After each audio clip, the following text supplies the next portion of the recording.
So you've worked for some really large corporate environments, for example, Tech One, Suncorp, and a variety of others. Yeah.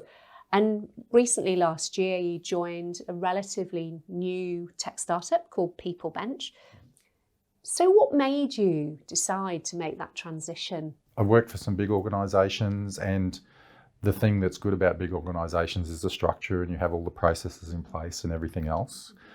I like startups, or I like small organisations, because you tend to get a lot more breadth in the work that you do.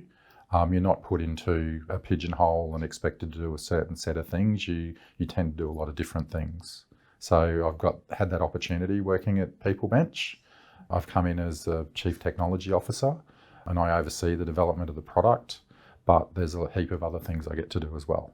So I guess your big corporates, and Suncorp's certainly the biggest that I've worked for, they tend to have a lot of people trying to get a lot of different things done, but trying to coordinate it all together.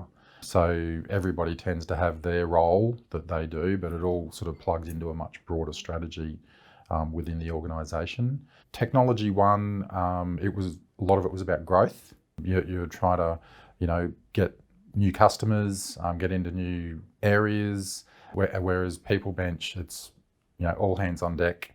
You jump in and do whatever you need to do to get things done. So get involved, fingers in many Yeah, pies, exactly. so to speak. It just makes your day a very interesting prospect. So.